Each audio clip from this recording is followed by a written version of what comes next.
Well, jeepers! You're listening to Smash or Pass. Hello everyone, welcome to another interview on the JayBee and Milly channel. I am JayBee and joined with me as always is Milly. Hi. And we have Rhianna. Hi.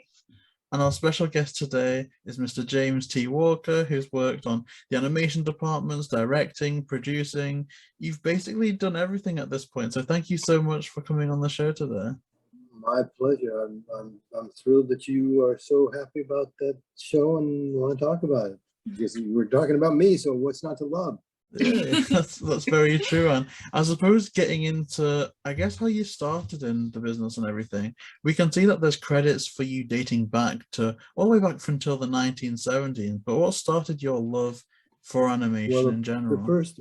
I'll tell you, when I was very little, when I was 4 or 5 years old, I was with my brothers. I had two older brothers. We were being babysat by my grandparents. This is the early 50s now. I'm dating myself big time, but this is probably 51 or 52. And we're running around the house, my grandparents' house and everything. And I run by the TV set and I happen to notice something on the corner of my eye. And I stop and I come back and I look and I say, "What's that?" Well, my grandfather was sitting there. "What's that?" And it was an animated commercial or something. It was probably not Huckleberry, it was probably Mighty Mouse or Heckle and Jekyll or Popeye, an early, syndication cartoon that they would take in the old packages of cartoons. And I was mesmerized. I was like, "What is that? How do they do that? What is that? What is that?" Man, I was hooked. I was hooked then and there. So I'd like to say I picked up a pencil that day and started drawing, but probably within a month, I started using crayons and things and pencils and stuff. And I was hooked, man. I was hooked. And I literally lived my dream. I did 50 years in animation. How blessed is that? How most people don't get 50 minutes doing their dream job. I had my dream job for 50 effing years. And I couldn't be more grateful. So I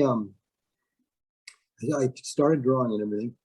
And some people moved into the neighborhood right next door to us. I grew up on a cul-de-sac of kids. A cul-de-sac is a dead-end street, that doesn't go through. And it was the 50s. It was the baby boomers. It was the whole 9 yards. There must have been 35 kids between the ages of a baby and 9 years old on that cul-de-sac. So it was just, we all played. We all did stuff together, and the parents did stuff together. Well, these people moved into the house right next door to us, and the father was the head of publicity for Channel 7, ABC, for the entire West Coast. So they would all socialize, right? And they'd have cocktail parties and all that stuff. And I remember this guy came over one day and he said to me, "Tim, you're going to love this new show. It's coming on ABC this fall in September. And it's done by the same guys that did Huckleberry Hound and Yogi Bear.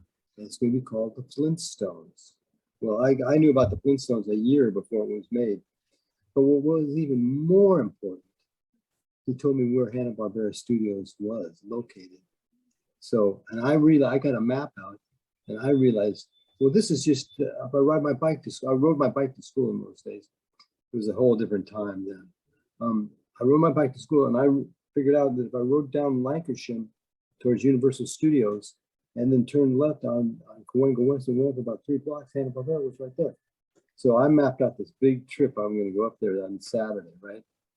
So I go up there on Saturday, and they had that's when they had those dumpsters.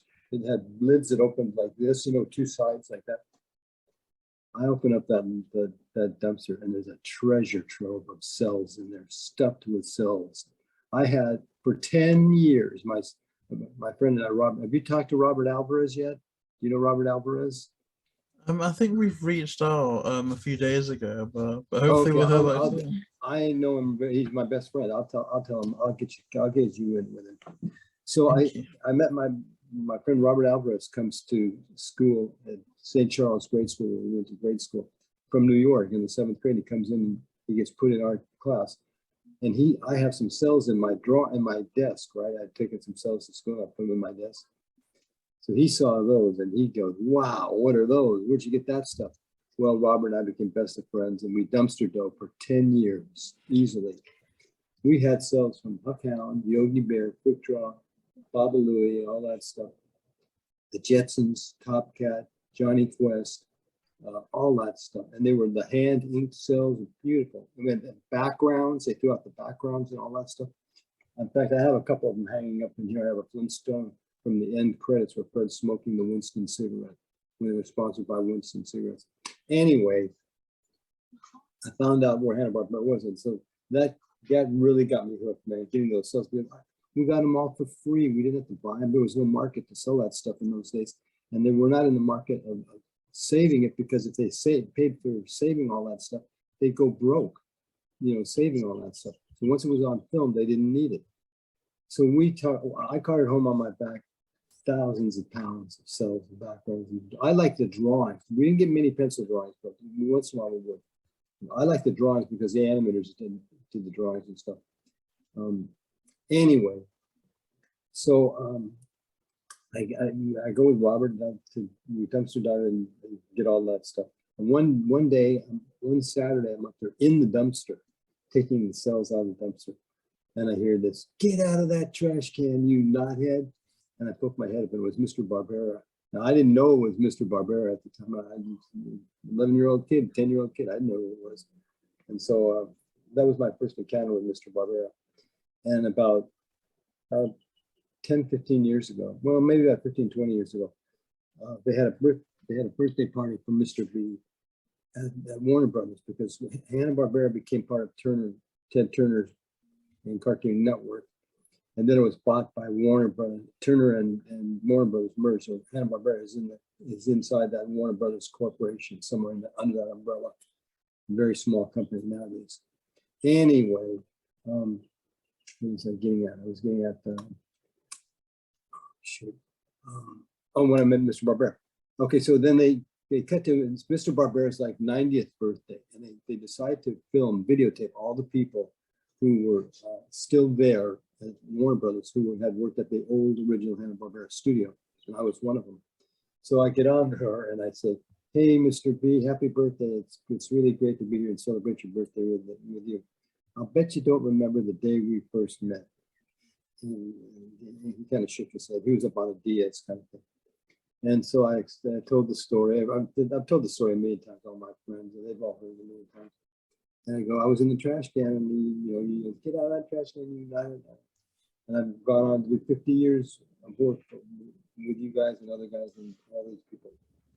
And I think he got kind of a little tear in his eye, and it was kind of nice to see some young kid that made it and got into the industry through what they did. He had made a career for himself. Anyway, so I got in the business. I mean, I didn't get in them. In Fred Wolf, Murakami Wolf Films. Fred Wolf was an animator from New York who animated at Hanna-Barbera and stuff. And then they started Murakami Wolf Films, and they were very big on the Ninja Turtles. When the Ninja Turtles show first came out, how many years ago that was. But anyway, my first job was as a gopher in 1964. He lived on the corner of my street I grew up on, so I got a gopher job in the studio. And the first thing I worked on, if you remember, you may have seen this show. It's called an old TV show called Voyage to the Bottom of the Sea. It was like in the 1960s. If you remember the opening titles, there's a radar screen that animates around. There's a white line animates around. It says Voyage to the Bottom of the Sea, starring Richard Basehart and David Edison, whoever, created by Irwin Allen, and all this stuff. Well, I worked on that white line. It was a white line. It was a piece of tape.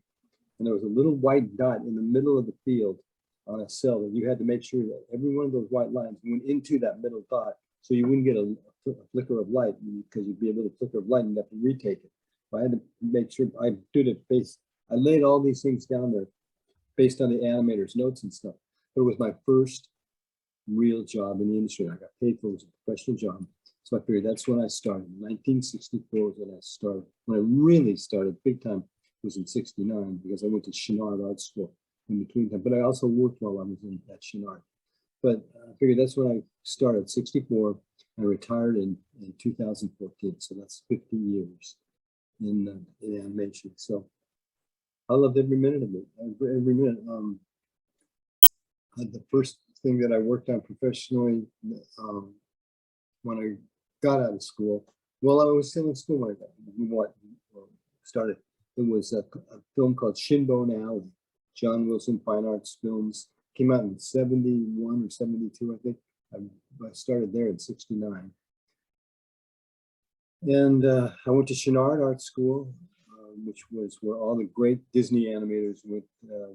You hear about Don Graham and the Nine Old Men and all those guys at Disney's. Well, these are the guys who taught those guys, are the guys that went to Chenard, like Fred Moore and those guys. And that's the guy who was the real great giant in animation, I think. Anyway, I went to Chenard for 3 years, and then I graduated in 1970 from the first Cal Arts graduation class, 1970. I was one of the first ones to graduate. So, and then I got into business big time, and I don't think in 50 years, I don't think I was laid off more than 6 months in the entire 50 years that I worked. And that's pretty incredible. I worked at Warner Brothers for the last 27 years straight. And that's, most people don't get 27 days or 27 weeks in any kind of a film industry. And I got 27 years out of one place. So I've been really blessed. Now I can tell you about things that happened in between them. You can ask me questions, whatever you want to do. I'm here for you. So take it away. I mean, thank you so much for that, because that's incredible. Just like sat here, I'm inspired that you knew exactly, what you wanted to do, what you wanted to be from such a young age. Because I'm nearing, 25 now, and I still don't have the faintest idea what I eventually want to do. And I always, this is plan A. This is plan A. I'm going to be an animator no matter what. When I went to high school, I DNF'd my way through high school, Notre Dame High School, which was a pretty tough Catholic school that get good grades in. Anyway, I DNF'd my way through it because I didn't care. I'm going to do animation. I don't care. I would turn the test papers over. I'd draw on the back of them and turn the test papers in. I didn't give them because I'm not going to be a doctor or a lawyer or any of that. I'm going to be an animator, and that's it. So I guess they must have needed my parents' money for whatever. They let me graduate. They figured, well, he'll be out of here soon enough, so let's just keep him here. I just and then when I got into art school, I had a lot of great art teachers. I screwed around a lot too. There's a lot of screwing around in art school. Art school is a pretty liberal place, but I loved it. And I was not one of the greatest artists in the world, that's for sure. I had to struggle with every drawing, but I kept at it and kept at it and kept at it. Now, I don't know if you know my story. Do you know anything else about me other than my career? Not too much. No, not too much. Okay, well, I can go into my story because that's a miracle. I have a miracle story that I can share with you too. So whenever you want to talk about that, we can talk about that. But we can talk about animation now, or more about my whatever you want. I guess just simply at that point where you were studying and I guess learning about other types of animation and artists, did you have any animators or artists that you'd ever looked up to before becoming an animator yourself? Oh yeah, the big one was Fred Moore. I don't know if you've ever heard of Fred Moore at Walt Disney's. He was a naive artist from Lancaster, California, which is kind of right near where I live. He walked into the Disney studio in 1930. He had some cardboard drawing, and some cardboard sheets of paper like they put in your parents, from cleaners that put the cardboard in the well, it doesn't matter, in the shirts. Anyway, he drew on this cardboard because they had no money. But somebody took him in to show Disney, and Walt Disney said, man, get this guy in here. He was 18, and he came in, and man, he set the world on fire at Disney's when he showed up. He was responsible for the Three Little Pigs, and the Three Little Pigs was done. He was, I think he was 22 when he did that. And then when he was 26, he designed and animated and set the style of all the dwarfs from Snow White and the Seven Dwarfs. So what's better than the Seven Dwarfs? Nothing, in my opinion. He established something that is really important to animation, and that's squash and stretch, squash and stretch. So you think of those dwarfs, and you think of those jowls, those rounded jowls that they have, and they would stretch them out and squash them up. And squash and stretch is what really puts life into a drawing. I mean, most of the time, when you look at those early Mickeys, they would, you know, they'd use nickels and dimes and quarters to work for the heads and the ears and stuff. It was, you know, they just designed it that way. Well, Fred Moore was an assistant then, and he tried to animate that way, and he just couldn't get it. He was having a hard time. And some guy told him, one of the animators he was working with said to him, well, why don't you try a different style? Try some other way or something. And the story is he threw the coins in the desk drawer, shut the drawer, and everything went from there. It flowed out of his pencil. It just flowed out of his pencil. He didn't have to struggle to draw it. He just drew loose and everything, and he just set off from there, and he took off from there. So that was one, Fred Moore. Another one there was Norm Ferguson, who was not a great artist at all. He worked very, very rough. He needed a great artist to follow him up as an assistant. But he understood movement. He understood acting. He understood, you don't have to logically, when you're doing a character, you don't have to do, it doesn't have to be logical the way he sits down or stands up. You can just do it on the spontaneity of the moment. You can do it any way you want. In animation, that's the beauty of animation. You can do it any way you want. You don't have to logically show them, lean back in anticipation, start to stand up like this, raise up. You could have him just sit here like this, you can boing like that, and he'd be right up, standing up. You can do whatever you want in animation. And he understood that, so he was great at timing. And a lot of the guys don't know. And then there's a couple other guys. There was a guy at MGM called Irv Spence, who worked on the Tom and Jerry cartoons, the great Tom and Jerry cartoons from the 40s and 50s. He was an animator back in the 30s and he worked all over. He was a great animator and a good friend. He was a genius, really. He was a genius animator, did the wild, wild stuff on Tom and Jerry. And then another guy who I learned directing from, Ray Patterson, was a Tom and Jerry animator and a Disney animator from Fantasia and Snow White and all that. And he was a great, and that's how I learned how to do animation directing on exposure shoots and stuff. And one last guy, a guy named Ed Love, who worked for Preston, who worked for Tex Avery on all the Tex Avery cartoons, the great Tex Avery cartoons at MGM Studios. And Ed Love did all the wild animation. Preston Blair did all the cute girls and all the cute little animals and stuff. And Ed Love did all the wild animation, the guys with the eyes bugging out and popping out. And he was the most unassuming guy. He was just, he looked like just an everyday worker or something. He didn't look like an animator at all. And boy, he could just animate like no tomorrow. But those are the guys that I looked up to. And I worked right alongside most of those guys for my work. I'm not Fred Moore or Norm Ferguson. They died very young. But Irv Spence, Ed Love, and Ray Patterson, I knew all those guys. I worked with them for years and years and years. So I think that's something that you were kind of speaking about there that was quite prominent, as well as kind of the evolution of animation over time, like you were saying, from going from drawing around coins and things to try and keep things intact to kind of exploring more about what animation could be and how it doesn't always need to make sense. And I guess to that end, you know, with your 50 years in the industry, how did things change throughout time for you? How did they change from them? Yeah, like how's animation changed from when you started? Oh, well, it's gotten, well, some guys have kept it. A lot of the younger guys who like the old stuff, who study the old stuff, have kept it more loose and more wild. You know, John Crispolucci, I'm sure you know that name.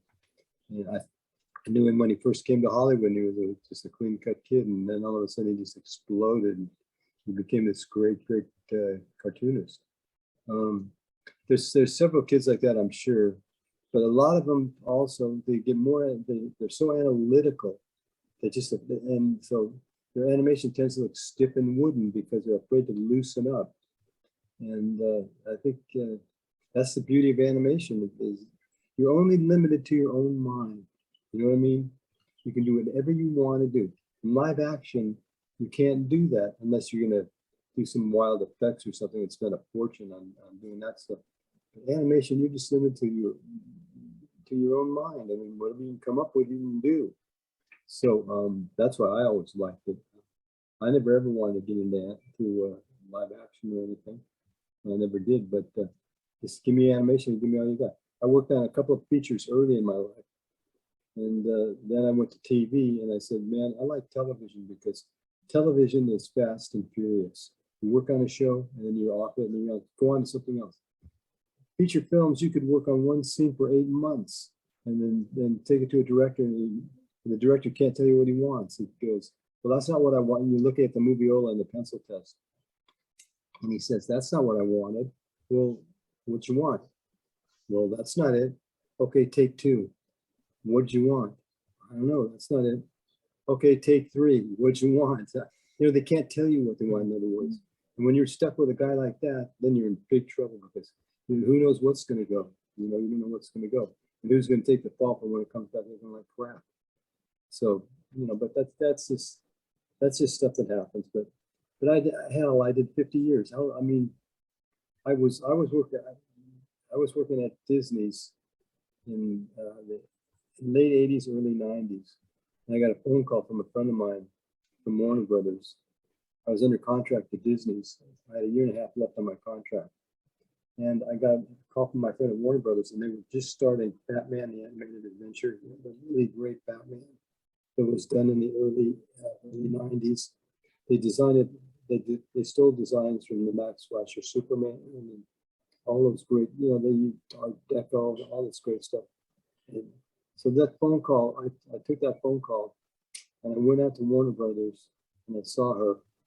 And this was back in the day when I was still imbibing adult beverages, shall we say. And she gets me half in the bag. Now I'm under contract to Disney's. So in other words, if there's extra work to be done at night or on the weekends, I have to give Disney's the first opportunity. And if they don't have anything to do then for me to do, then I can go to Warner's. Like, if you got any extra work, or Hanna-Barbera, whatever.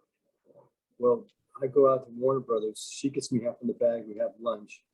And we go over to the studio, and she shows me all this beautiful presentation artwork from Batman the Animated Adventure. And then she looks at me after looking at all this stuff for a couple of hours, and she says, now, when can you start slugging the show? Now, that's just a technical term for putting footage in for, when you have dialogue on a scene, you know how long a scene's going to last because you got people talking. But when you have action, you have to slug in that action. Like if you're doing a fight, you set up a fight where there's competition between 2 people, and they move slowly. Once you throw the first punch, then you move like a bat out of hell, because you can go fast. Because you've already established it's a fight. You know it's a fight. Quick scenes, quick cuts up. But you have to put that timing into that. So that's what they call slugging a board. Anyway, so she says to me, when can you start slugging a board? And I forget all the whole time I'm under contract with Disney, right? So I go, well, I guess now. So that phone call got me 27 years of work at Warner Brothers without a layoff. That's almost absurd. But, I mean, you just don't get that much time doing what you have to do. Now, do you guys know why I retired? I think you had a diagnosis, or did you not? Okay, don't say it, but I'll you want me to tell you that story now so we get it out of the way? Yeah, of course. I mean, that would be amazing to hear if you can Well, share. in 2000, I'm going swimmingly. Everything's going great. My career's going great. Everything's great. In 2008, I start to notice a weakness in my right arm. And I'm thinking that it's carpal tunnel disease from all the writing and directing and all that kind of thing. So I go to the doctor, and the doctor says to me, you got to go see a neurologist.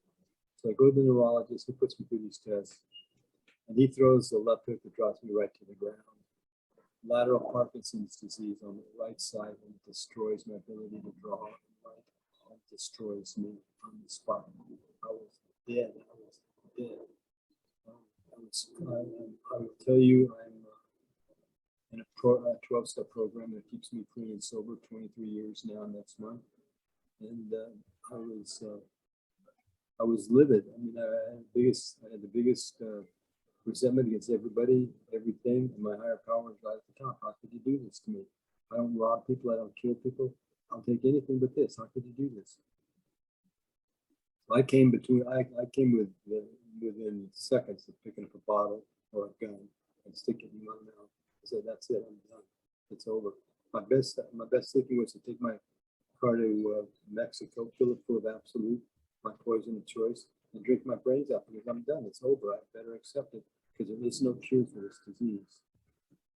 That was my alcoholic thinking for about 38 seconds. And then there was a moment of clarity. God, I can't do this. I need help, and I need help right now. This still breaks me up when I talk about it because it's so powerful. Not because I did it, but because God did it. And I said, I need help, and I need help right now. I'm not strong enough to do this. I've got to have help. And I'm convinced he revealed to my mind what to do, and that was to be of service to other people on the street, at home, at work, anywhere and everywhere be of service. And by the way, you have a left hand. I went to the bookstore, I bought a sketchbook, and I opened it up, and in the first page I wrote drawings from the left. And I have a self-published 2 books. I'll show you the can you see this? This is the first drawing I did left-handed. Wow. That's the first drawing I did left-handed. That was And incredible. I did this. Yeah, that was these are more drawings. This is called Drawings from the Left, or Parkinson's Picture in this book. These are more drawings. Wow. I drew them and inked them with my left hand. So I kept going and going and going with my left hand. Now I also went and I bought you know, when you're in grade school, when you go in the first grade or second grade, you learn how to print, and they had those special lined columns, give you capital letters and small letters. Well, I bought one of just like I was a kid. And I filled it up doing it with my left hand, writing. And the day I was diagnosed, I went back to my boss at Warner Brothers, and my boss, I tell you, Howard, I can't draw and I can't write with my right hand. I've got Parkinson's disease. But I'm going to learn how to do it left-handed. And he says to me, Tim, I'm not paying you for beautiful calligraphy. I'm paying you for what you know. As long as I can read what you're writing, you're here. I go, thank you, God. First step in the right direction. So I taught myself to draw and write left-handed. Everything was great for about 6 years. And then it started going to my left side. So when I went to my left side, I went to UCLA, which is a school, UCLA, University of California, Los Angeles. I went to UCLA, the neurological department, and they put me through some tests. And they said, well, you're on low-level medication. You need to step up to this higher-level medication. I took this higher-level medication, and man, it like shot me through the roof and exploded. I'm running around the parking lot of my morning meetings backwards. These guys go, what happened? Because they had seen me go from walking to shuffling to sliding backwards. Now I'm walking around like it's normal, and it's just like it's like everything changed. So I was drawing again with my right hand. And just this last August, I don't know if you know about this procedure. There's a procedure called DBS, deep brain stimulant, where they now there's no nervous system in the brain, so they drill 2 small holes into your brain, and they put 2 electrodes into your brain, and they attach them to a battery pack like a pacemaker, and it stimulates my nervous system electronically, where yours is stimulated by the chemicals that your brain still manufactures. My brain doesn't manufacture those chemicals anymore. I have to have something to stimulate my nervous system. And I went to Stanford University last August. And what happened was I was there. My neurologist has 2 offices, one in LA and one in Fresno, which is very near Stanford. And she goes to both Stanford and LA all the time. So she was at Stanford and she showed them one of my books, and they couldn't believe what they were looking at. They said, well, we want to talk to this guy. So we did a Zoom meeting. And I did a Zoom meeting with them. And they put me through some tests and stuff, and they liked what they saw. And they said, no, we want you to come up here and have an on-site visit with us. So I went up there with my wife, and a friend of ours drove us up. And we spent a weekend up there. And I took some artwork and some original paintings and stuff. So we were talking, and they looked at my paintings. And the one doctor, the head neurologist doctor, looked at me and he said, do you understand the magnitude of what you've accomplished here? It's nothing short of a miracle.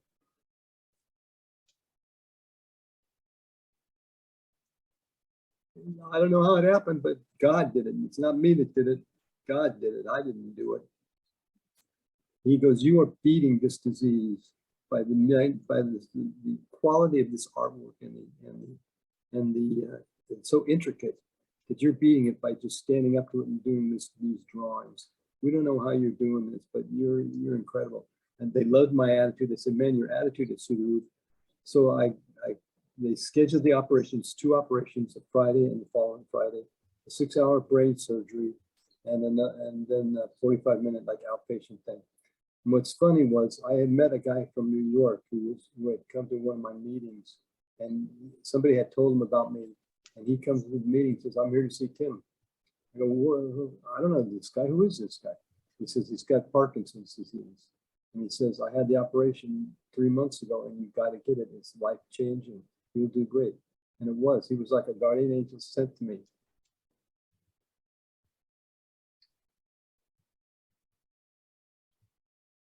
So he's an incredible guy, an incredible guy. And the funny thing was, I never even thought about it being a 6-hour brain surgery. I mean, that's pretty serious stuff. And he says to me, so I go up there and the doctor meets me in front of the operating room, right? You know, I'm on the gurney and they're rolling me in there and shaking my hand. He goes, are you ready for this, Tim? To do this? And I go, yeah, let's go. Come on, let's go. Let's get going here. I'm like ready to go. And all the doctors and technicians in the operating room and nurses are laughing. And so they woke me up during the middle of the operation because they wanted me to move my arm, move my leg, and that kind of stuff. Then they gave me a piece of paper and a pencil and I draw something.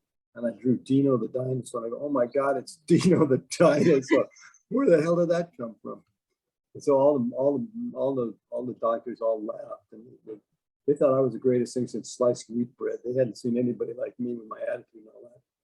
So I'm blessed. I'm just so blessed. And so now I pay back by being of service to people. I get phone calls all the time from all over the world.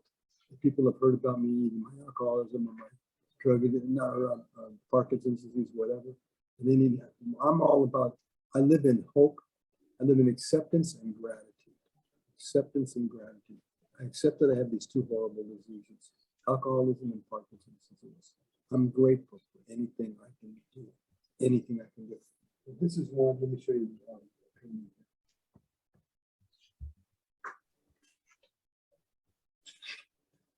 This is a painting I did last night. Oh. Oh, wow. Wow. And it's called, I called this tree garden. Mm. There's a tree here on top of the hill behind Warner Brothers, with one lone tree, and it's called the Tree of Wisdom. And it's been there through earthquakes, fire, torrential waves, everything, and it's still standing. And it's my inspiration. Of course, it looks nothing like this tree, and I've never been up to the tree. But this is, I draw this tree all the time. I must have 400 drawings of this tree or painting. This is what I did last night. And then, That's incredible. and then here's one you guys would like to see. These are my favorite cartoon characters from Hamburg. Can you see that? Oh, Oh, wow. Oh my gosh. These are my favorite characters. Wow. Oh, wow. Thank They're you so incredible. much. Hmm? Thank you so much for sharing them. They are Oh, incredible. Well, sure. It's all about me right now, right? So anything you want to see of mine, I'm happy to show. You know, I'm trying to do more abstracts, but I did for a while. I got into doing some animals. oh, wow. Oh, Oh. And these are oh all my left-handed. gosh. That's amazing. Like, Anyway, It's just so inspirational to Yeah. hear how much you fought to Well, be in able other to do words- that, because I'm thinking about, you know, how people now try and write their name with their left hand. It's something you do at school and just no one can do it. So to have done everything that you've done, fought as You know- much as you have and achieved that is just incredible. You never, ever, ever, this is a secret, you never, ever, ever give up. Ever. Ever, no matter what. No matter what. And I mean, I could have given up and blown away in the wind. And what good would it have done? I'd lose out on my kids, my grandkids and all that. And I just said, I said, I'm gonna learn how to do it left-handed. Now, maybe all I'll do is abstracts. That's all I'll be able to do. I don't know, but we'll see what happens. And consequently, as you've seen, I mean, they were not bad from the get-go. and I just kept getting better and better. And then when I went to the left hand, I had to go back to the right hand. Now I'm back to the right hand, and the right hand is doing all the artwork. I've got all kinds of. I got more artwork in mind if you want to look at. You can ask me some questions or something. Or should we go over the list if you want any of those answered, or whatever you want to talk about? I'm here for you. I mean, again, thank you just so much for sharing, because it is just so inspiring to hear just that story in general, and it just so much of it resonated with me from that level. You know, a couple of years ago, maybe 3 or 4 now, I had a brain aneurysm, and I let it completely defeat me. For ever since then, I let it floor me, I let it stop me from doing stuff. But I feel like if I had someone like you, you know, if I listened to some of your stories back then, I could be in a completely different position now. So I really do sincerely hope that people watching this get inspiration from you. Well, now you're a friend, and you get my phone number, and you call me anytime, day or night, because I'm going to get you out of this. And do you draw or paint or anything? You sketch it all? I've always been kind of a bit bad at it. You know, I'm not that great at drawing, but I like to write occasionally. Okay, listen. Everybody says to me, "Oh God, I can't draw a straight line." Sure, you can. Go over that drawer, open it up, and get that ruler out and draw the straight line. I don't care about the straight line. I care about the oval, the squiggle, the broken line. Just sketch, just doodle, because you know what? It doesn't matter. You don't compare your artwork to mine, to your friends there. Millie, is it Millie? Yeah, Millie. Oh God, I can't believe I got it the first time. I'm sorry. You don't compare your drawings to anybody. And Millie, you should draw. Everybody here, the other girls should draw. Everybody here should sketch or doodle in a sketchbook, because it's so good for your soul. What does it cost you? The price of a sketchbook, which is a couple of dollars, maybe some pencils, get soft pencils, and you can just have fun doodling, and you don't compare your artwork to anybody. Of course, I can't take that advice myself. I have to compare my artwork to everybody, because, you know, I got to get on top. But I'm a selfish, self-centered idiot. So, but the point is, it's going to get you out of yourself. And it's so much fun. And you'd be amazed at how fast you draw a circle on a piece of paper. Then up towards the top of it, you draw another little circle inside. And then on top of that little circle, you put 2 dots. Now you've got a face on that circle. No, who knows where it goes from there? You know, you never know. So you should just do it, because keep a sketchbook with you. Get a little sketchbook or a big sketchbook, whatever, some soft pencils, and just doodle. And you don't care about what the drawing looks like. You just do it and then move on to the next one, and do it and move on to the next one. And one day you may pick up a watercolor and splash a little blue paint on something or whatever. Next thing you know, I never did watercolors in my life before I retired. And now I must have 4,000 of them in here now. So, but my goal is to get you doing something. So you make sure you get my phone number. You guys have got it now, don't you? Somewhere you must have it, or I'll give it to you. And you call me anytime you want to talk, anytime, because man, you're my pal now. I'm going to get you going, and you too, Millie. Any of you can call me anytime you want. Well, thank you so much. That is just so amazing, and again, just the good that you've managed to put into the world throughout your career, and even now you continue to just do so much for so many people. And like you were saying, like, we're kind of sat here zooming to you all the way from the UK, so it's a worldwide positivity that you're spreading as well. Well, a lot of people hear about me because I'm a member of the 12-step group that does a lot of Zoom meetings all over the world. And they hear me tell my story or whatever, and people get in touch with me because I say, "Oh gosh, my father has Parkinson's, or my mom has Parkinson's." Well, let them call me, or I'll send them a book. This is my second book. It's called Shaken Not Broken: An Artist's Journey Through Hell, 50 Watercolors. And these are, now I still have some of the, here's a copy of me, painting of me, giving the deep brain stimulant operation. Can you see that? Oh. Oh, wow. Oh. You see my brain coming out of the top of my head there. And then I've got those old-fashioned screwdriver type things. That's them putting the thing in the Stanford doctors love this. They went out of it. They go, "You are the craziest nut we've ever seen, and we love you."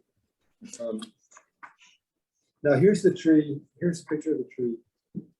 This one is more like the tree the way it is today. Hold on, I'm sorry, I can't get this.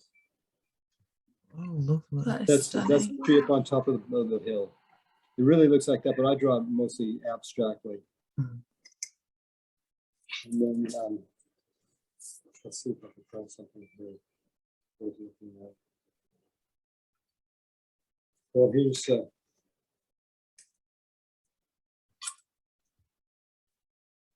Oh, Look, that's guys, that I draw. incredible. A lot. And then here's it's like the fall of Troy, I think I called this one. And of course, I have to show you these. I had to prove to myself that I was like in art school, that I could still. Now, close your eyes. Oh, gosh.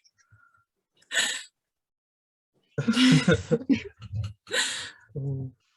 This is just to prove that I could still do figure drawing. That's amazing. Oh, that's amazing. They are incredible. But if you are you guys all in London? Or where are you guys? We're all around the UK, so we're kind of north of the UK, and Rhianna's in the south of the UK, aren't you? Well, if one of you, how many are you? 3? Yeah. Okay, if one of you texts me your address, one of your addresses, I'll send you 3 books and autograph them, and then you can send them to the other 2 people. Can you guys do that? That would be Thank you so incredibly much. generous of you. And of course, because of postage, we will definitely get that covered. But that would be an absolute Okay. honor. Thank you. Millie, Millie. Milly. Why? Okay. Yeah. And what was your name again? I'm sorry. It's okay, it's Rhianna. And spell it. RHIANNA. IANNA. RHIANNA. Rhianna. Yeah. RHIANNA, right? Yep. Okay. And the young gentleman? Oh, it's JayBee. So that's JAY. J. Okay. BEE. E. Okay, I will send you guys each a book. Thank you so much. Thank you. Now, it might take forever to get to COVIDs and all this crap going on, but I will try to get it out this week, and I may even put something else in there too. I'll surprise you. Thank So- you so Thank much. And you. of course, if you have like any PO box or anything, we can probably find some goodies from the UK to kind of surprise you with as well. That's incredible. Oh. Great. Okay, and, any other questions? I got other artwork. You want to see old artwork from the studio? I've got a lot of that. I don't have any Scooby, but I got a lot of Flintstone and Huckhound and Yogi Bear and Quick Draw and that stuff. Oh yeah, I think we can definitely get Yeah. into that, please. That'd be amazing. Okay. You want to see some now? Yes, please. Yes, that'd please, be thank you. perfect. Well, let me see if I can get this. I'm gonna unplug this. I've got Quick Draw or a Huckleberry Hound painting. It used to hang in the studio. See if you can see it. I'll try to get this.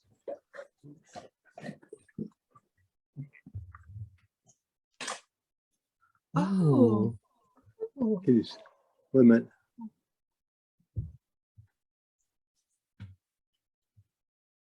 How come I'm not? Oh, there it is. Yeah, I can't get it on here. Let me see. Oh, That looks incredible. that's What like is it? golden age. Oh, there it is. There it is. That's cool. Yeah, there's Huckleberry. And this is a pretty big painting. Here's my hand, so you can see how big this painting is. And here's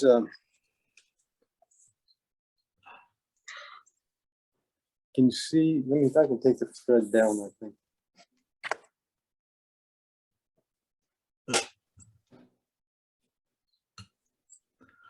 Oh, Oh wow. my gosh.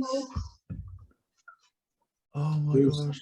Now Oh, that's the original background itself, and that's from the one where they go to the dinosaur races or something. It's like the 7th episode from the first season. Oh wow. So That's that. incredible. And I've got one other one here. This one's really good.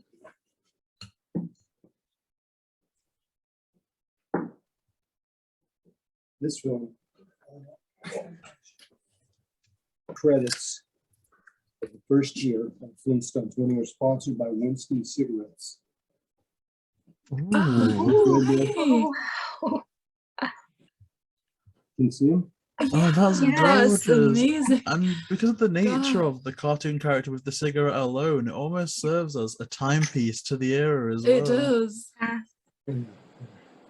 Yeah, that's when they were sponsored by Winston cigarettes. And I always thought, wow, what a great thing. The kid show was sponsored by Winston. I've had this for years. This is like the pride of my collection. Oh, I imagine that's Yeah. incredible. I don't have very many. It's so amazing. I don't have very many sales. I mostly have drawings. Oh, that's just fantastic. Because the Flintstones were just amazing. They were. Yeah.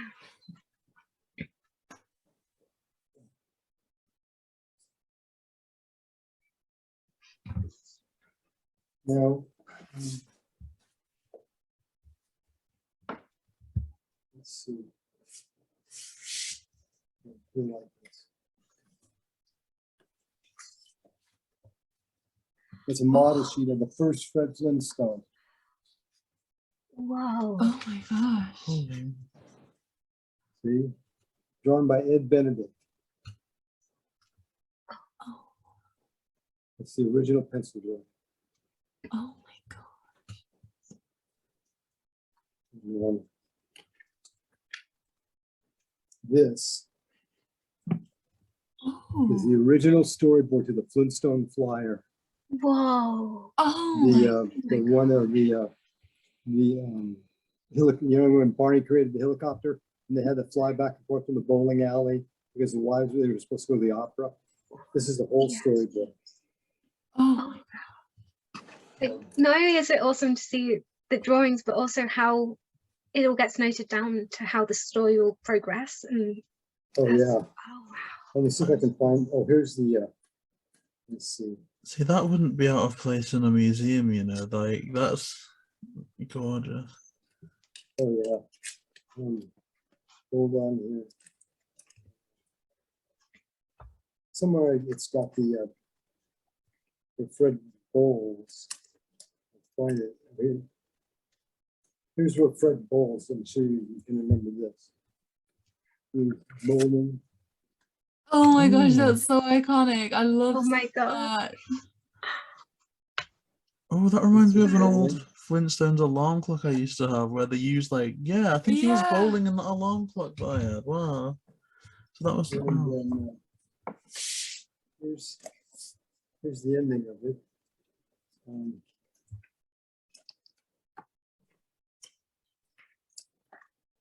Oh, here's that. This one. They're sitting in that. They're sitting down. Wilma and Betty are sitting down at the table, and Fred and Barney are flying the copter up there, you know, in the night sky, and they're never going to come down. So that's that. And then these are some insert pages. And here's some more model sheets. Oh my god. Oh god. Whoa. That's amazing.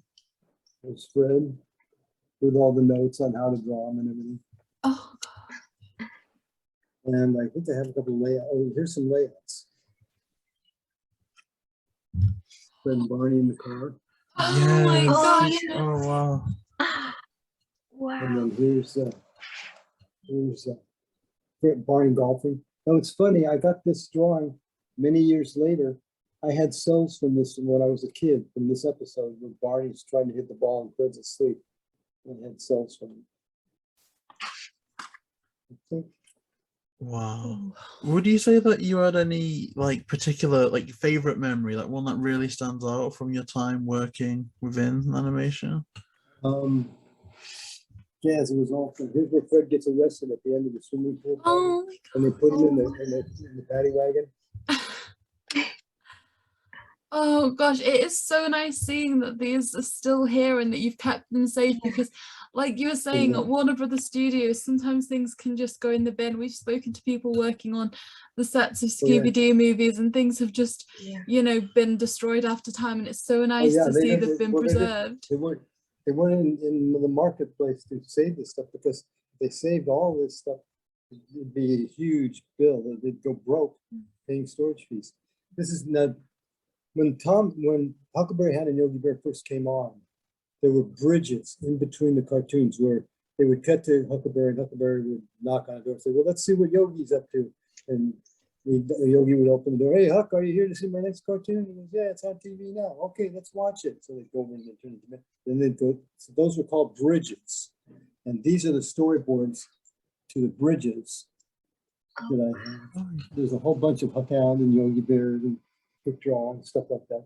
And somewhere there's a guy named Gene Hazelton. Have you heard that name before? From Hanna-Barbera. They're the most beautiful storyboards you've ever seen. God, he could draw like no tomorrow. Anyway, this is a storyboard. Sorry. That's okay. Sorry, somebody tried to follow me. Oh, here's somebody you might recognize. Oh. Oh, wow. Rough and Ready. Wow. It's That's amazing when to the see like opening how much. title. Oh, sorry. No, that's all right. Go ahead. Go ahead. It's amazing to see how much that you have from that, like all these different cartoons and drawings. They've stood the test of time, and I feel like even in the coming like future and everything, everyone's going to look at these characters that you've drawn and other people have drawn, and just it's like nostalgia and want to go back and rewatch it. Oh yeah. Here's Ready from and Killer and Diller, the bad guys from the Rough and Ready show. The Rough and Ready show was the first Hanna-Barbera show. And then there's a little Viking character that was in one of the episodes. Oh.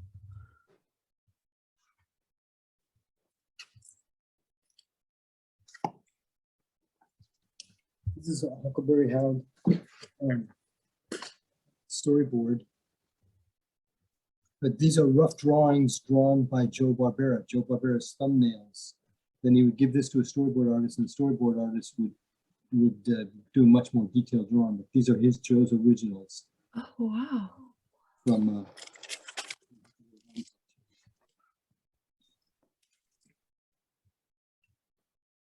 God. Oh. Wow. I have tons of this stuff, Oh my God. Oh, Wow. From 1948, 47, I think, Flirty Birdie. There's Tom, and then here's Jerry that works with us in the scene. oh. Jerry's Oh picking my up Jerry's picking up the cheese that Tom's sitting out. This was from a scene that Ray Patterson animated. Wow.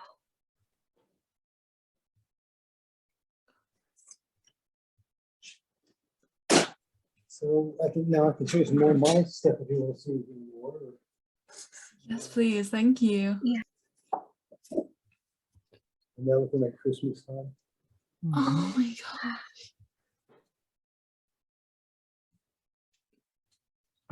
I've done a bunch of elephants.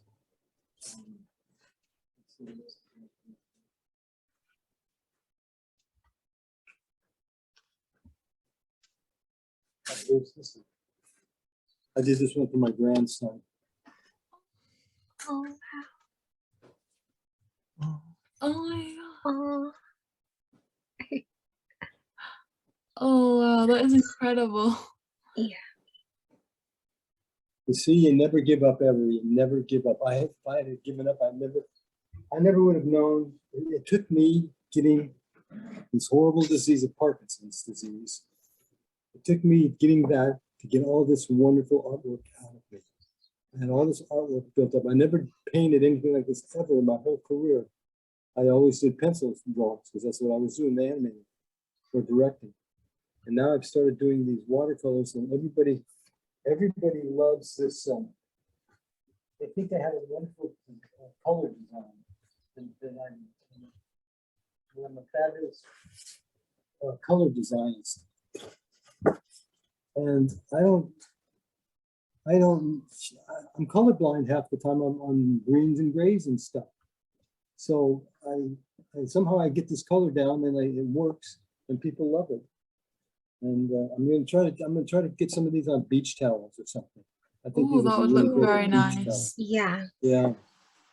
But in other words, had I given up, I never would have found this.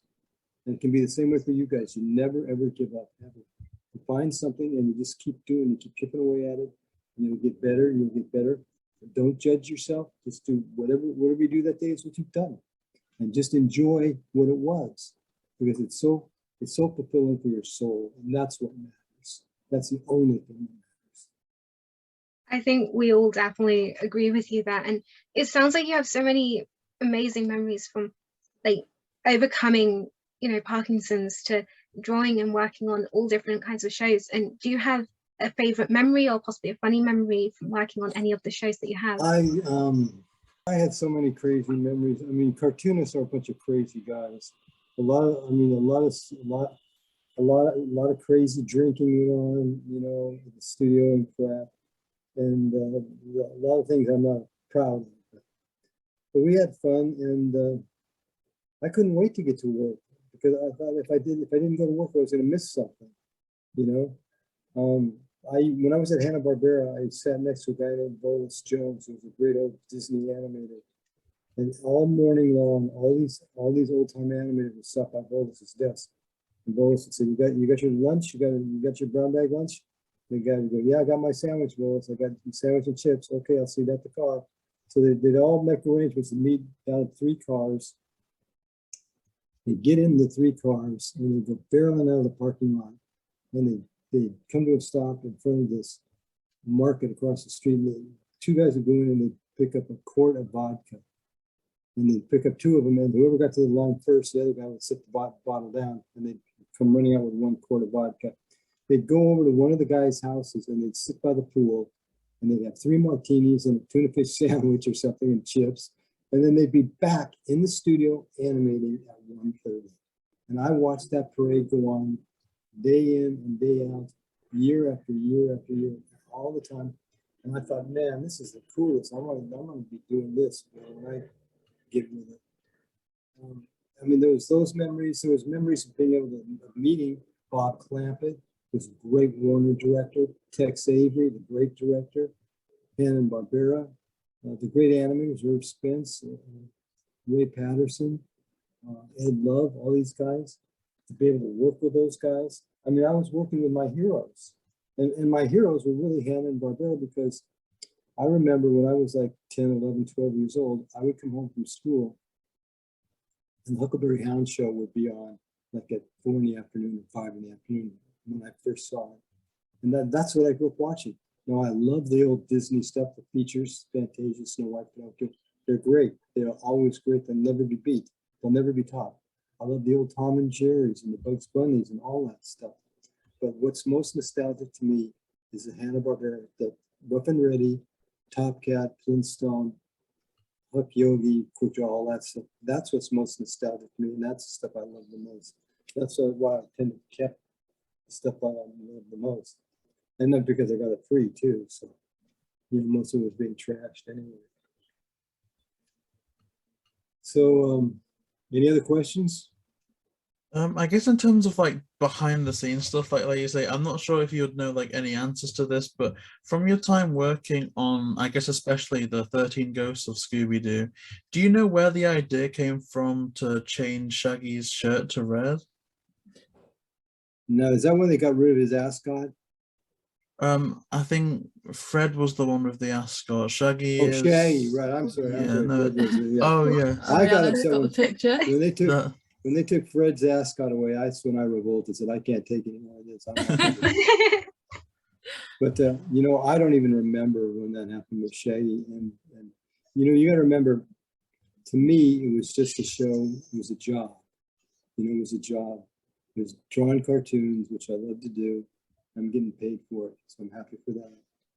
And I mean, I raised my kids up and gave all my ex-wives houses and everything else, and so it was all good. I could do something for somebody because of those jobs.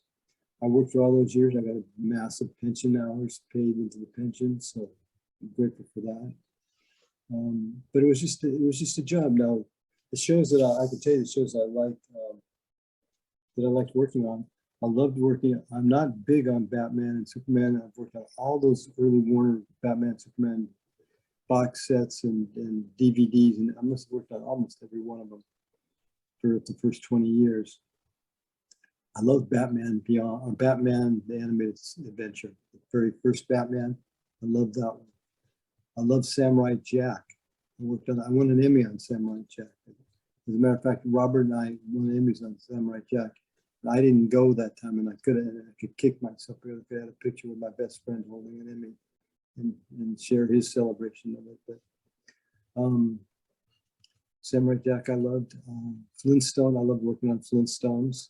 I didn't work on the original series, but I worked on, you know, the Flintstone Cops, the Flintstone Kids, the Flintstones this, the Flintstones that, whatever. I worked on all that. I liked the Smurfs because they were easy to draw. They were circles and shapes, and they were fun to animate. I liked working with various animators, the old timers that I grew up seeing their stuff, and they were great guys.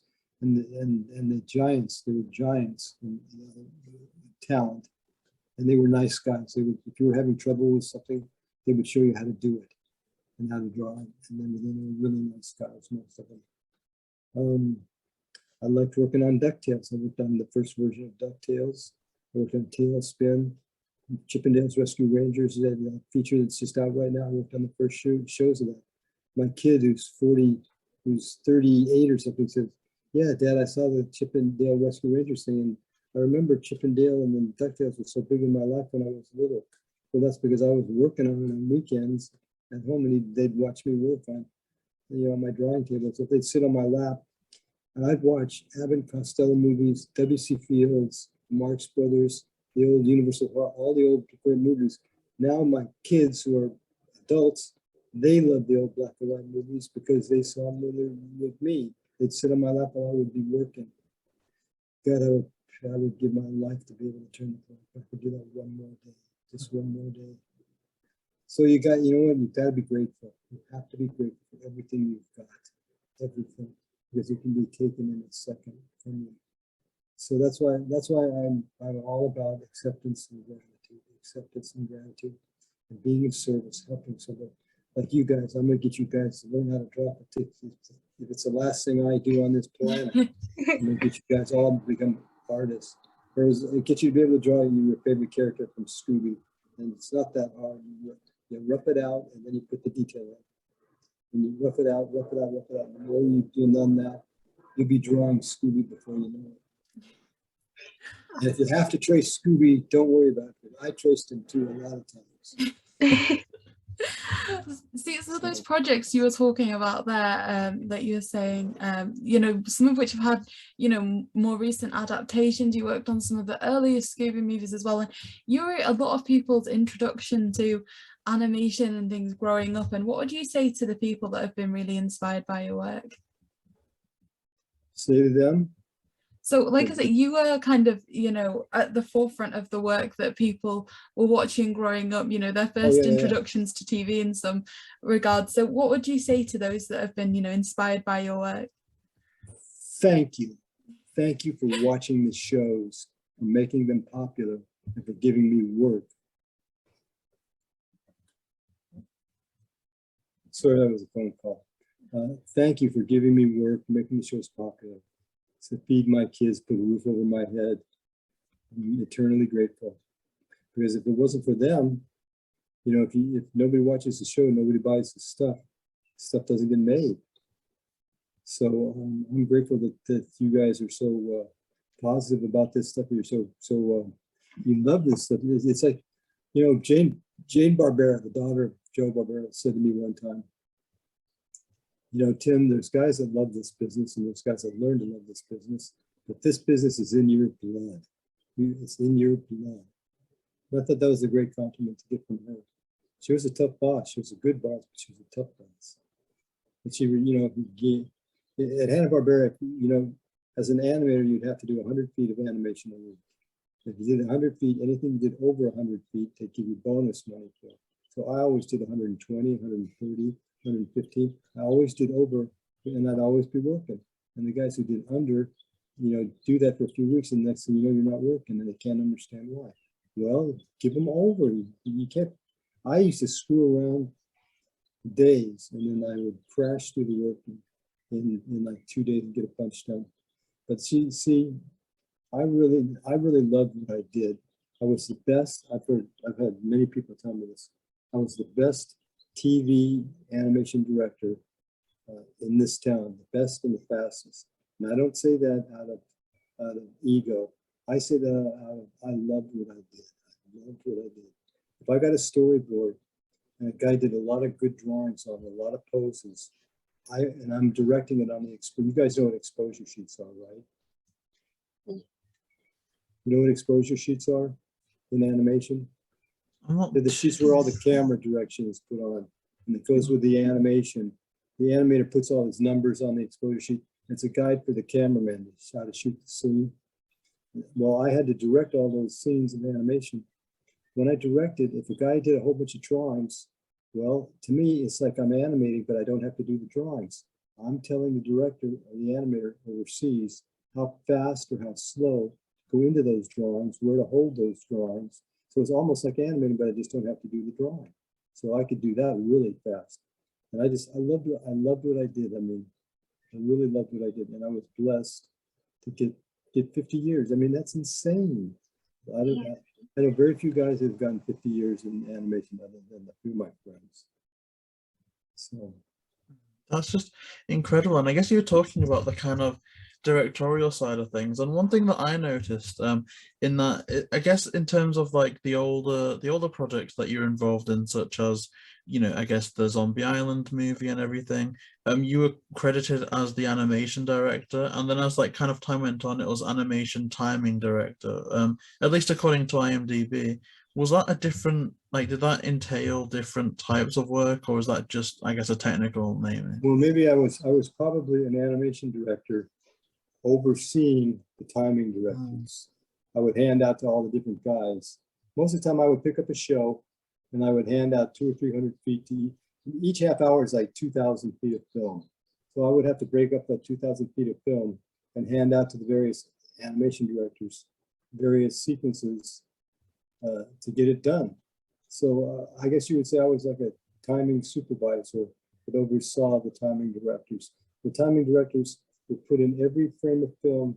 I don't know if I've got an exposure sheet around there.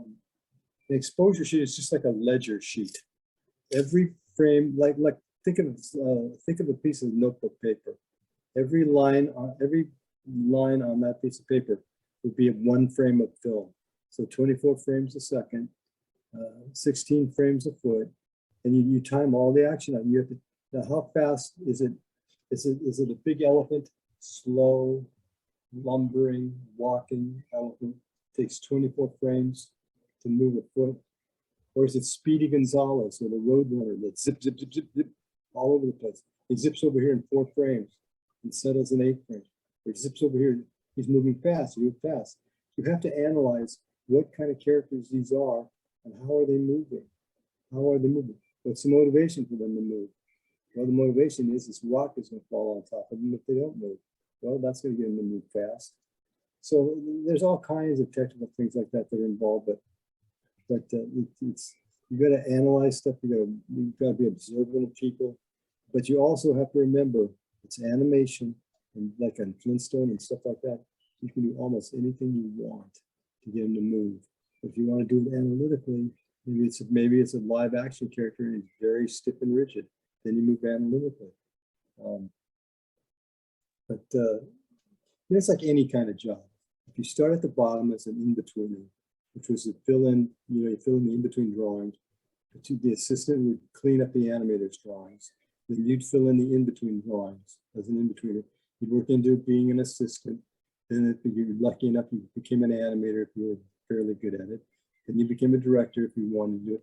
Well, I rose all the way up to, I produced on the Sylvester and Tweety Mysteries, on Tailspin, on Darkwing Duck. I was a producer on, and then I was a director, an animation director on, geez, it's 10 million things. I couldn't even name them. So anyway, that if we kept doing new Scoobies every year, they were popular, right? So we kept doing them, and we did it for a number of years. Now, so I will tell you right off the bat, Scooby was not one of my favorite shows to work on because that dog is hard to draw. You see, cartoons are based on circles and ovals and things like that are simple, like the Smurfs, things like that. But when you get Scooby in and you get elbows, pointed elbows, and like a physical dog, a real dog, and you try to move that around, it starts to get really strange looking. If you're not right on top of it, you're gonna be a really good artist. And so that's why when you see the Scooby show, a lot of the drawings in the Scooby shows are tracings of the model sheet. Well, Iwo Takamoto drew the model sheet. He's a great artist, phenomenal artist. And so they would just, the guys, the animators would just take the drawings off the model sheets and use those for poses. So you'd see the same poses all the time because it was too hard to draw the darn dog.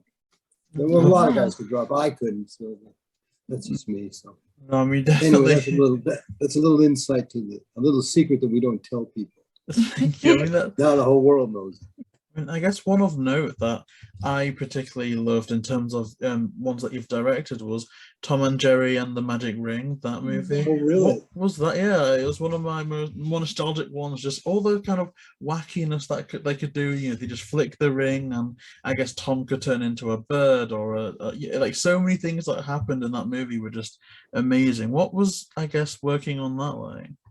That was great because I was a producer on the show, producer director, and my friend Tom Minton was producer director. And Tom was in charge of story and the writers, and I was in charge of the animators and the assistants and getting the production done.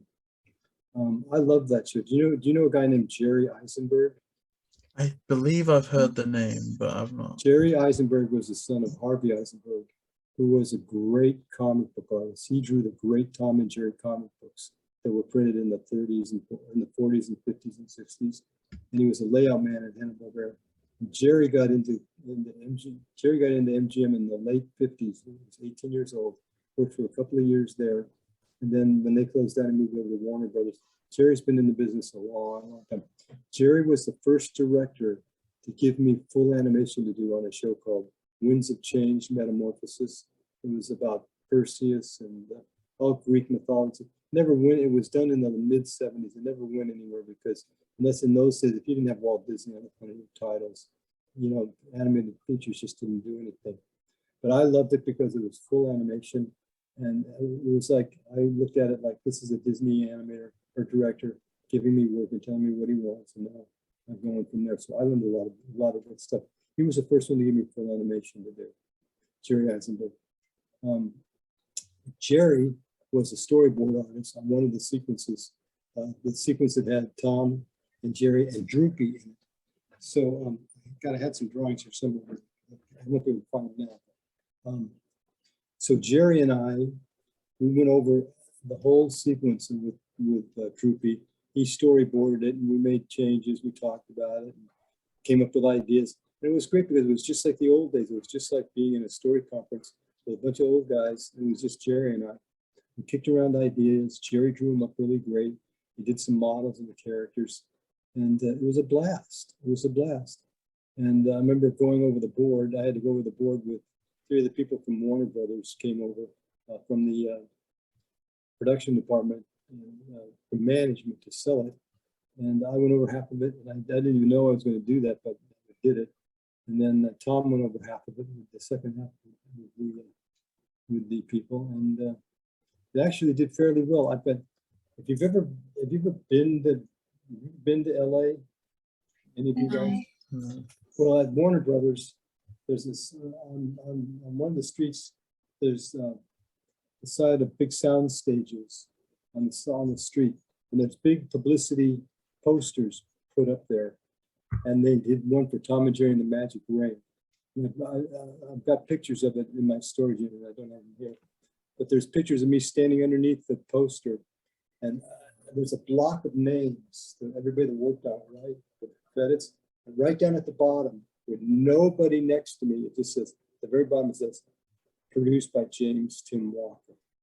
So you can see my name on it perfectly. And being the egomaniac that I am, we had to get over there. Now, I went over there with a friend of mine and I said, now go over there and take our picture standing in front of this thing. And then I called him up. I said, hey, what are you going to do with that thing when you take it down? I called the studio. What are you going to do with that thing when you take it down? You going to throw it away or what? And they go, yeah, we're going to throw it away. Can I have it? He goes, yeah, you can have it, but you're going to need a forklift to pick it up. You know, that thing's about 10 feet by 60 feet and it's canvas and it weighs a ton. He goes, how you going to, he says, I'll take a picture of it for him and it's smaller. And so he took a picture of it for me and I got that. And I took some pictures, some 8x10s or 11x14s that I made with this friend of mine that came out good. But that was a fun picture. That was a fun picture and a decent picture that came out pretty good. Another one I worked on that came out pretty good was, what was the Batman one? Mask of the Phantasm. Remember that one, Mask of the Phantasm, that came out when Batman the Animated Adventure was going. That one got really good reviews. That was another one I worked on. Anyway, It's just no, Batman. so many amazing. Tom and Jerry and the Magic Ring was a great experience. And I remember all the kind of scenes that you were saying as well with Droopy, because I think in that movie in particular, they were I think they were masquerading as almost a fortune teller in some of the sequences. Oh there, yeah, which that's was right. amazing. I remember that now because Spike is in it. Spike is, God, I wish I could find those. You know, I hate to leave the, well, you can be on the screen. I might be able to find them. Here we have them.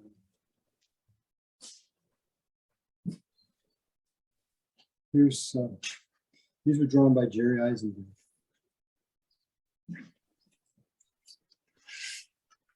Oh, wow. And there's, I think Droopy's right there's Droopy. Oh, yeah. And there's Jerry. These are just rough drawings of Droopy, the other artists that were working on the show. But Jerry was a great guy and great talent. Here's Spike. Oh my gosh, they're amazing. And in the movie, they're just so like, they're almost like a villain in the movie, but in kind of an endearing way. And then there's more Spike.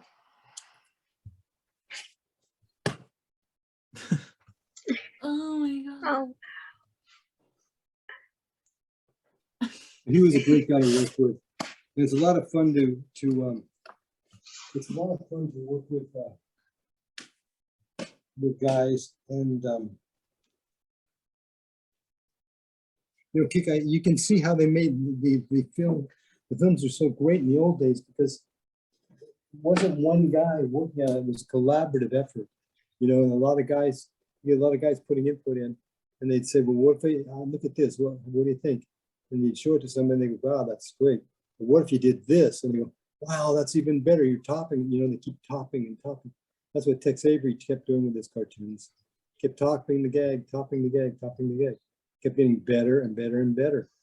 So, yeah, Magic Ring was a really great experience. I think you were nominated for a DVD premiere award for that one for Best Director. Like, what was that acknowledgement like to be kind of put up for something like that? Well, you know, when you get acknowledged, you know, they send you a thing that said you've been nominated for something. I've been nominated for so many Emmys. I've won one, which I'm grateful for. My friend Robert, who I love to tell this story, he loves to tell this story too. He goes, "Yeah, you know, Tim's the reason I'm stuck in this predicament right now." And a predicament, what predicament's that? Well, my life and everything. Your life, listen, Buster, you've made high six figures a year in and year out. You've got 7, count them, 7 Emmys sitting on that desk there that you've won. Just what is the predicament I got you into that it's so horrible? You know, and of course then he laughs and he says, "No, I'm kidding." But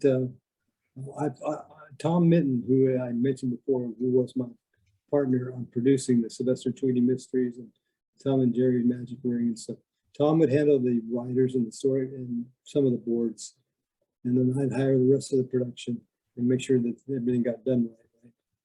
So Tom and I were like the Erica Kane from All My Children, who never won an Emmy, you know, like that soap opera for years and years and years. But we were like the Erica Kanes of animation. We get nominated, never won. But finally, you know, I got nominated with my best friend Robert on the show. It was either Powderpuff Girls, or I think no, it was Samurai Jack, which I love. It's a great show. Kindy Tartakovsky, who produced that show and designed it, is a major talent. Great guy. So that's the one year I didn't go, and that's the year I won. So I did get an Emmy. It's downstairs serving purpose as the bathroom doorstop because everybody sees it when you put it in the bathroom. But no. I tell everybody this will look good on the hood of my Lincoln driving down Ventura Boulevard in Studio City. Not in Hollywood because it's not an Academy Award, but an Emmy Award you can drive down Ventura Boulevard in Studio City. So no, it was very nice to win the award. And like I said, I wish I had a couple more so I could give them each one of my kids. But they'll have to fight over this one. But I did get a nice thing from the Ocala, Florida Film Festival. There's only been like 3 of them, but I did a documentary with a friend of mine called Brotherhood of the Popcorn, but you can get it online. It tells my story. It's about 10 of us who are film buffs. We get together every week, not every week, but every other week. We watch movies at a friend's house. And we eat popcorn and donuts and all that kind of stuff that the wives won't let us see when we're home. So we can, figure it out. But we watch movies, and this woman heard about us. She made a documentary called Brotherhood of the Popcorn. You can look it up on, I think you can get it on Amazon or whatever. You guys should get one and look at it because it's well worth looking at. It's 10 of us. 2 or 3 of them have passed away since then. But we're all film buffs. We're all various walks of life. There's a couple of animators in there. And we made this documentary. And God, where was I going with this? What the hell were we talking about? This is what happens when you get old, guys. No. Just about, I guess the conversation started from the DVD premiere award that The Magic Ring was put up for Best Director. Oh, right. Well, you get nominated and they send you a certificate, and that's about all the recognition you get. And then no one interviewed me or anything or ever did anything like that. And so I only won the one time and I wasn't there. I wished I had been because I would have gotten a great picture with my friend Robert, my best friend, holding an Emmy award. And of course, now when he says, "Come on, we'll take the picture," he always insists on having 7 around him and me having my 1. And I go, no, we're not gonna do that. No, he doesn't do that. He's a great guy. I love him. But I met wonderful people in this business, wonderful, and talented. I mean, I always had to struggle with my artwork, and really, it always took me a long time to get it right. But boy, some of my friends are just the most unbelievable artists you've ever seen in your life. If I had to go up against this today, I'd break my pencils and become an accountant. And I don't even know how to do the computer. Jesus. So anyway.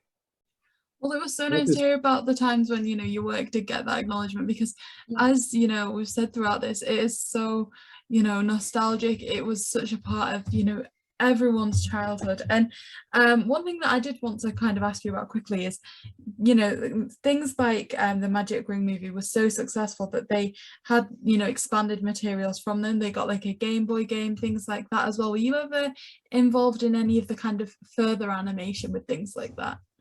No, just did the one-shot thing, and that was it. So, because then you're moving on to something else. And, who knows what you're doing. But I don't know. When I sit here and think, I did 50 years in animation, and I can remember the first day I got in that trash can, got those cells out of there, and it's like, what happened? How did it go by so fast? It was like an eye blink, An eye blink is usually like 8 frames of film. When a character blinks his eyes, it was like an eye blink, and my career was over. And it's like, boy, you got to cherish every minute, because it could all be gone tomorrow, And especially you, my friend, JayBee. I'm gonna make an artist out of you yet. Like I'll make an artist out of you, and then we'll collaborate on something. Oh, that'd be great. I'd love what that. That's what we'll do. We You know, look do forward you to know seeing these your other- drawings, JB. You gotta find a little bit of happiness, cherish that happiness, and be grateful for it. Absolutely, and I guess you are definitely a part that I hope that people watching this manage to get some happiness from it and some inspiration, because I know that us all like just sat here doing this, like we've been inspired, and you've definitely made our day. And I guess to that end, to kind of wrap things up a little bit, do you have any like social media or a website that people can kind of admire your work further? I'm on Facebook. I've got an Instagram and what is it? I don't know, 4 or 5 of those things. I was trying to sell some T-shirts and stuff, but it never went off or anything. I sold a few to a few friends. I don't even use them anymore. That stuff. I don't even check them. So I would say just contact me on Facebook, James Tim Walker. And I mean, did you guys look me up on Facebook, or did somebody mention me? No, I've kind of got like a book, because we're kind of going on a bit of a journey right now of kind of exploration on nostalgia series such as Hanna-Barbera and things, and so I've got like a book that I kind of wrote down some IMDb names on and did some research, and so that was kind of definitely you should contact Robert Alvarez, and you should contact Jerry Muller, not Jerry Muller, Jerry Eisenberg, and to mention me, because they're both good friends of mine. And what was it? Now, did you ask me a question? No, it was just kind of what you said about your social media or on Facebook, media, which of course we can be sure to link in the description. The social media, I have a hard enough time turning the computer on. If I have to get involved with a username and a password, I'm sunk, because I've always get the password wrong. And then the next thing you know, oh, you tried it 10 times, we're going to lock it up now. And then they go, oh man, what?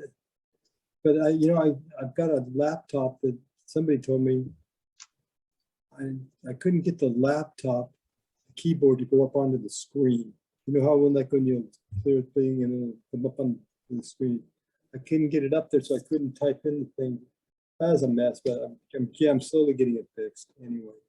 Let's not even go into it.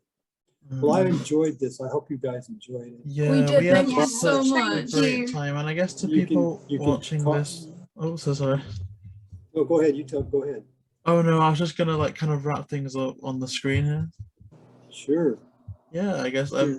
to everyone watching this, thank you so much for watching, and again, you can find links to Rhianna's social media in the description down below.